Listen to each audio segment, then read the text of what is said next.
BNP সরকারকে ফেলে দিতেই কি নতুন চক্রান্ত, নেপথ্যে কারা? প্রশ্ন দিয়েই শুরু করা যাক। 24 জুলাই আগস্টকে ঘটনা ঘটে যাবার খুব দ্রুত সময়ের মধ্যে কেন সবাই এই আন্দোলনকে তথাকথিত বলতে শুরু করলো? তারপর কেন এই ঘটনাকে সরাসরি জঙ্গি হামলা বলতে শুরু করলো? জঙ্গি হামলার মাধ্যমে, সেনা আশ্রয়ে স্নাইপার হামলার মাধ্যমে লাশ ফেলে দিয়ে আর দায় শেখ হাসিনার উপর দিয়ে শেখ হাসিনার উপর হামলা আর শেখ হাসিনাকে হত্যার ইন্ধন দেওয়া হলো। এখন এই হামলাগুলো তথাকথিত আন্দোলনকারীরাই করেছে, এটা কি বিশ্বাস হয়?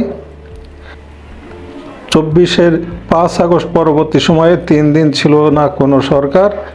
এরপর ফ্রান্স থেকে উড়ে এসে দায়িত্ব নেন মোহাম্মদ ইউনূস, যাকে অনেকেই এখন চেনেন ম্যাটিকুলাস ডিজাইনের গ্র্যান্ড মাস্টার হিসেবে। ইউনূস দায়িত্ব নেওয়ার আগেই দেশের বিভিন্ন কারাগার থেকে কুখ্যাত জঙ্গিদের ছেড়ে দেওয়ার হুলস্থুল শুরু হয়। বোঝাই যাচ্ছিল এসব ঘটছে রাষ্ট্রীয় মদদে। আওয়ামী লীগ সরকারের পতনের পর থেকে বিএনপি সহ এর রাজনৈতিক সহযোগী সংগঠনগুলোর পাশাপাশি বিভিন্ন চিহ্নিত জঙ্গি নেতা ঢাকঢোল পিটিয়ে প্রচার করতে থাকে বাংলাদেশে কোনো জঙ্গি নেই, এসব নাকি শেখ হাসিনার সাজানো নাটক।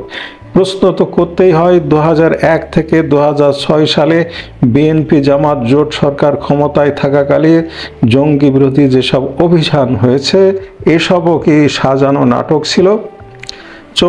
5 আগস্ট পরবর্তী সময়ে দেশের বিভিন্ন কারাগার থেকে বিপুল সংখ্যক জঙ্গিকে ছেড়ে দেওয়ার দায় ইউনূস এড়াতে পারবেন না। পাশাপাশি আগস্ট মাসের 5 থেকে 7 এই 3 দিন এই ধরনের ঘটনার দায় বর্তাবে আইন প্রয়োগকারী ও গোয়েন্দা সংস্থাগুলোর ওপর। এখন তো শুনছি সরকার মার্কিন পররাষ্ট্র দপ্তরের $50 লাখ পুরস্কার ঘোষিত এক জঙ্গি নেতাকে সব মামলা ও দণ্ড থেকে রেহাই দিতে যাচ্ছে। যারা এইসব করছেন তারা সবাই মার্কিন যুক্তরাষ্ট্রের নিষেধাজ্ঞার ঝুঁকিতে আছেন। যে কোনো সময় এই খড়গ নেমে আসবে, কয়েকটা দিন অপেক্ষা করুন, বিষয়টি প্রকাশ্যে আসবে। মার্কিন পররাষ্ট্র দপ্তরের $50 লাখ পুরস্কার ঘোষিত বাংলাদেশের সেই জঙ্গি নেতা সে কে? তিনি হলেন মেজর সৈয়দ জিয়াউল হক বা মেজর জিয়া।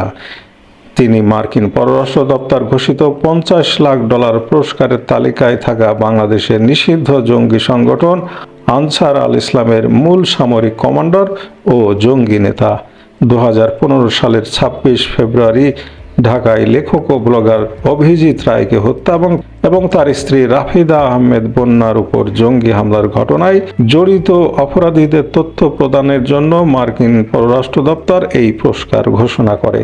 মেজর জিয়া সম্পর্কে প্রধান কিছু তথ্য: তিনি বাংলাদেশ সেনাবাহিনী থেকে চাকরিচ্যুত একজন কর্মকর্তা।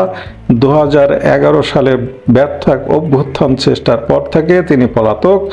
বাংলাদেশে মুক্তমনা লেখক, প্রকাশক ও ব্লগারদের টার্গেট কিলিং বা পরিকল্পিত হত্যার মূল পরিকল্পনাকারী হিসেবে তাকে বিবেচনা করা হয়। অভিজিৎ রায় হত্যা সহ মোট 6টি মামলায় বাংলাদেশের আদালত তাকে মৃত্যুদণ্ড প্রদান করেছে এবং বর্তমানে ইন্টারপোলের মাধ্যমে তার বিরুদ্ধে রেড নোটিশ জারি রয়েছে। এ বিষয়ে আপনার বিশ্লেষণ কি? কমেন্ট বক্সে আপনাদের মতামত জানাতে ভুলবেন না। নিয়মিত এমন গভীর বিশ্লেষণধর্মী খবর ও আপডেট পেতে আমাদের ইউটিউব চ্যানেলগুলো সাবস্ক্রাইব করে আমাদের সাথেই থাকুন। ফেসবুক পেজগুলো ফলো করুন। দেখা হচ্ছে পরের ভিডিওতে।